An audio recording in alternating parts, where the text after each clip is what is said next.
الحمد لله رب العالمين والصلاة والسلام على نبينا محمد صلى الله عليه وسلم وعلى آله وأصحابه أجمعين ومن تبعهم بإحسان إلى يوم الدين۔ معزز سامعین کرام، سیدنا عمر بن خطاب رضی اللہ تعالیٰ عنہ کی سیرت بیان ہوتے آ رہی ہے، اور ہم حضرت عمر فاروق رضی اللہ تعالیٰ عنہ کے سلسلے میں نبی صلی اللہ علیہ وآلہ وسلم سے جو کچھ فضائل و مناقب ثابت ہیں ان کا تذکرہ کر رہے ہیں۔ شیطان بھی حضرت عمر رضی اللہ تعالیٰ عنہ سے دور بھاگتا تھا۔ سعد بن ابی وقاص رضی اللہ تعالیٰ عنہ بیان کرتے ہیں کہ قریش کی کچھ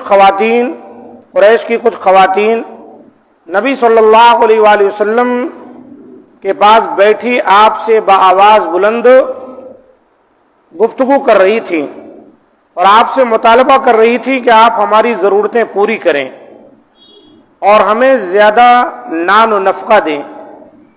اسی دوران عمر رضی اللہ تعالیٰ نے نبی صلی اللہ علیہ وسلم کے پاس آنے کی اجازت طلب کی، چنانچہ خواتین اٹھیں اور جلدی جلدی پردہ کرنے لگیں۔ رسول اللہ صلی اللہ علیہ وسلم نے انہیں اجازت دی، وہ اندر آئے تو دیکھا رسول اللہ صلی اللہ علیہ وسلم ہنس رہے ہیں، تو انہوں نے کہا یا رسول اللہ الحق اللہ سنک، اللہ آپ کو ہمیشہ خوش رکھے۔ آپ صلی اللہ علیہ وسلم نے فرمایا مجھے تعجب ہے ان عورتوں پر جو میرے پاس بیٹھی تھیں، آپ کی آواز سنی تو جلدی جلدی پردہ کرنے لگی۔ تو انہوں نے کہا یا رسول اللہ انہیں مجھ سے زیادہ آپ سے ڈرنا چاہیے تھا۔ پھر انہوں نے خواتین کو مخاطب کر کے فرمایا اپنی جانوں کی دشمنوں، تم مجھ سے ڈرتی ہو اور رسول اللہ صلی اللہ علیہ وسلم سے نہیں ڈرتی؟ تو انہوں نے کہا ہاں، اس لیے کہ آپ بہت تند مزاج اور سنگ دل ہیں۔ تب رسول اللہ صلی اللہ علیہ وآلہ وسلم نے ارشاد فرمایا یا ابن الخطاب والذی نفسی بیدہ ما لقیک الشیطان سالکا فجا قط الا سلک فجا غیر فجک۔ اے ابن خطاب، اس ذات کی قسم جس کے ہاتھ میں میری جان ہے، شیطان جب آپ کو کسی راستے پر چلتے ہوئے دیکھتا ہے تو وہ بھی آپ کا راستہ چھوڑ کر کسی اور راستے پر چلا جاتا ہے۔ یہ صحیح بخاری کی حدیث ہے 3683 اور صحیح مسلم میں آئی ہے 2396 نمبر پر۔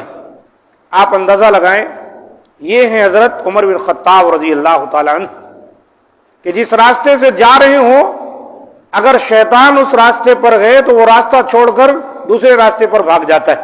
اللہ اکبر۔ ایک اور حدیث میں سیدہ عائشہ رضی اللہ تعالیٰ عنہ بیان کرتی ہیں کہ رسول اللہ صلی اللہ علیہ وسلم تشریف فرما تھے کہ ہم نے بچوں کا شور شرابہ سنا، چنانچہ آپ صلی اللہ علیہ وسلم کھڑے ہوئے اور دیکھا کہ ایک بچی رقص کر رہی تھی، یعنی چھوٹی بچی ناچ رہی تھی، اور چھوٹے چھوٹے بچے اس کے ارد گرد تھے۔ نبی صلی اللہ علیہ وسلم نے مجھے بلایا تو میں آپ صلی اللہ علیہ وسلم کے کندھے پر اپنی ٹھوڑی رکھ کر اسے دیکھنے لگی۔ کچھ دیر بعد عمر رضی اللہ تعالیٰ عنہ ظاہر ہوئے تو وہ سارے ادھر ادھر بھاگ گئے۔ تو آپ صلی اللہ علیہ وسلم نے فرمایا انی لانظر الی شیاطین الانس والجن قد فروا من عمر، میں دیکھ رہا ہوں کہ انسانوں اور جنوں میں سے شیاطین عمر رضی اللہ تعالیٰ عنہ سے دور بھاگ گئے ہیں۔ جامع ترمذی کی 3691 نمبر کی حدیث ہے وصححہ الالبانی۔ آپ اندازہ لگائیں حضرت عمر فاروق رضی اللہ تعالیٰ عنہ کیسے باحوصلہ، باہمت اور باروب شخصیت کے مالک تھے۔ شیطان جو ہے انسانوں میں بھی ہیں اور جنوں میں بھی ہیں، جنوں اور انسانوں دونوں قسم کے شیطان حضرت عمر فاروق رضی اللہ تعالیٰ عنہ کو دیکھ کر چلتے بنتے تھے۔ اسی طرح بریدہ رضی اللہ تعالیٰ عنہ بیان کرتے ہیں کہ نبی صلی اللہ علیہ وسلم کسی جنگ سے واپس لوٹے تو آپ کے پاس ایک کالے رنگ کی لڑکی آئی اور کہنے لگی یا رسول اللہ صلی اللہ علیہ وسلم میں نے نظر مانی تھی کہ اگر اللہ تعالیٰ آپ کو صحیح سالم واپس لوٹا دیا تو میں آپ کے سامنے دف بجاؤں گی اور اشعار پڑھوں گی۔ تو آپ صلی اللہ علیہ وسلم نے فرمایا اگر تم نے واقعتاً نظر مانی تھی تو دف بجا لو ورنہ نہیں۔ یعنی جائز روح سے دف بجانا. ڈھول الگ چیز ہے، دف الگ چیز ہے. ڈھول ہے جو دونوں طرف سے بند ہوتی ہے اور دف ہے جو ایک طرف سے بند ہوتی ہے. دف بجا سکتی ہیں نوجوان لڑکیاں، دف بجا کر جائز روح سے کچھ اشعار یا ترانہ پڑھ سکتی ہیں، جائز ہے.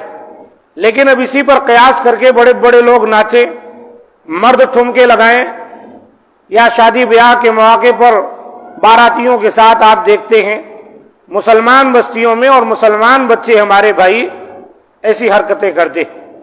اور ان سے بھی پوچھا جائے تو یہ بھی یہی دلیلیں دیتے کہ اللہ کے رسول نے دف بجانے گانا گانے کی اجازت دی. میرے بھائی، اللہ کے رسول نے جو اجازت دی ہے وہ ان نوخیز بچیوں کے لیے دی ہے جو کچھ جائز روح سے ترانے پڑھ کر، اشعار پڑھ کر دف بجا لیتی ہیں، دل بہلا لیتی ہیں، کسی کا بہلا دیتی ہیں شادی بیاہ کے مواقع پر. یا آپ کو کسی نے کہا ہے مرد ہو کر، کہیں کہیں دیکھا گیا بڑی بڑی داڑھیاں رکھ کر لوگ جو ہے رقص کرتے. اللہ ہدایت دے، یہ جاہلانہ کام ہے. اللہ کے رسول نے فرمایا اس لڑکی سے ٹھیک ہے اگر تم نے نظر مانی ہے تو ٹھیک ہے پوری کر لو. چنانچہ وہ دف بجانے لگی. آپ صلی اللہ علیہ وسلم بیٹھے ہوئے تھے، پھر ابو بکر رضی اللہ تعالیٰ عنہ داخل ہوئے، وہ دف بجاتی رہی. پھر علی رضی اللہ تعالیٰ عنہ داخل ہوئے تو وہ دف بجاتی رہی. پھر عثمان رضی اللہ تعالیٰ عنہ داخل ہوئے تو وہ دف بجاتی رہی. پھر عمر رضی اللہ تعالیٰ عنہ داخل ہوئے تو اس نے دف کو نیچے پھینکا اور اسی پر بیٹھ گئی. تو آپ صلی اللہ علیہ وسلم نے فرمایا ان الشیطان لیخاف منک یا عمر، عمر یقیناً شیطان بھی آپ سے ڈرتا ہے. جامع ترمذی کی 3690 نمبر کی حدیث ہے، وصححہ الالبانی، علامہ البانی رحمۃ اللہ علیہ نے صحیح کہا ہے. آج کے اس درس میں جتنی باتیں بیان کی گئی وہ اس بات کو دلالت کرتی ہیں کہ حضرت عمر فاروق رضی اللہ تعالیٰ عنہ سے شیطان بھی ڈرتا تھا. یعنی نبی صلی اللہ علیہ وآلہ وسلم نے کسی کا دل رکھنے کے لیے معمولی جو اجازت دی تھی، حضرت عمر فاروق رضی اللہ تعالیٰ عنہ ایسے باروب تھے کہ ان کے آتے ہی یہ اجازت بھی بچیاں بھول جاتی تھی، بھاگ کھڑی ہوتی تھی. ان کے اندر ایک بڑی ہیبت تھی لوگوں پر جو پڑ جایا کرتی تھی. بڑے جالے اور باروب شخصیت کے مالک تھے، جلالی قسم کے آدمی تھے.